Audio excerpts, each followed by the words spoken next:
አማራ ክልል የደረሰ የሰሊጥ ሰብል ጥራቱን ጠብቆ የመሰብሰብ ስራ መጀመሩን የክልሉ ግብርና ቢሮ አስታወቀ። ለኢትዮጵያ ዜና አገልግሎት ዘገባ ተስፋ ሞላ። የአማራ ክልል ግብርና ቢሮ የሰብል ልማትና ጥበቃ ዳይሬክተር አቶ አግደው ሞላ እንደገለጹት በክልሉ በ2015-16 የምርት ዘመን ግማሽ ሚሊዮን ሄክታር የሚጠጋ ሰሊጥ ለምቷል። በክልሉ በመኸር እርሻ የለማው ይኸው ሰሊጥ ለውጭ ገበያ የሚቀርብ ሲሆን ጥራቱን ጠብቆ እየተሰበሰበ እንደሆነም ተናግረዋል። አሁን ላይ እየተሰበሰበ ያለው ምርት ቀድሞ በተዘሩ ሰሊጥ አምራች አካባቢዎች የደረሰው እንደሆነም አስረድተዋል። ዳይሬክተሩ እንዳሉት በእስካሁኑ ሂደት ቀድሞ የደረሰ ከ5000 ሄክታር በላይ መሬት ያለ የሰሊጥ ሰብል ታጭዶ መሰብሰቡን አስታውቀዋል።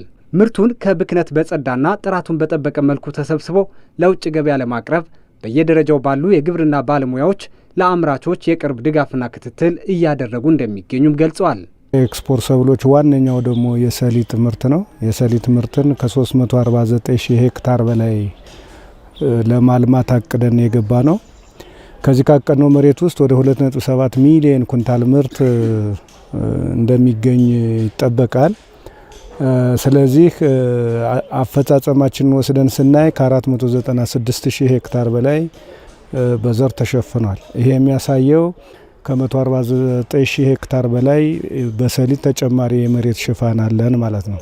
ስለዚህ በሚቀጥለው ዓመት ካቀድነው ከ2.7 ሚሊዮን ኩንታል ምርት በላይ ሰሊጥ ላይ እንጠብቃለን ማለት ነው። በመኸር ወቅቱ ለምቶ የተሰበሰበ ካለው ሰሊጥም ከፍተኛ ምርት እንደሚጠበቅ አመልክቷል። የሰሊጥ ሰብል ደርሶ በፍጥነት ካልተሰበሰበ በአጭር ጊዜ ለብልሽት የሚዳረግ በመሆኑም ትኩረት የሚያሻው እንደሆነ ተናግረዋል። የጉልበት ሰራተኞችም እንደ ከዚህ ቀደሙ ሁሉ ሰሊጥ አብቃይ ወደሆኑ አካባቢዎች በስፋት ገብተው ምርቱን እንዲሰበስቡም ጥሪ አቅርበዋል። ቀድሞ በተዘራው ሰሊጥ አምራች አካባቢዎች ጋር ያው የማሰባሰቡ ስራ ተጀምሯል። እስካሁን ከ125000 ሄክታር በላይ ሰሊጥ የማሰባሰብ ስራ እየተሰራ ነው ያለው።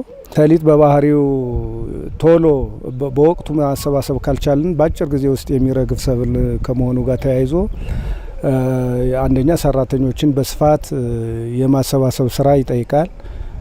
እንደገና ደግሞ በወቅቱ ቶሎ የማሰባሰብ ስራ መስራት ያስፈልጋል። ይሄን ለማድረግ ለሰራተኞቻቸው የሕክምና አገልግሎት፣ የምግብ አቅርቦት ሁኔታ፣ የውሃ አቅርቦት ሁኔታ ይሄ ነገር መመቻቸት ያስፈልጋል። ባለፈው ዓመት በአማራ ክልል ከ1.8 ሚሊዮን ኩንታል በላይ የሰሊጥ ምርት መገኘቱን ከግብርና ቢሮ የተገኘው መረጃ ያመላክታል።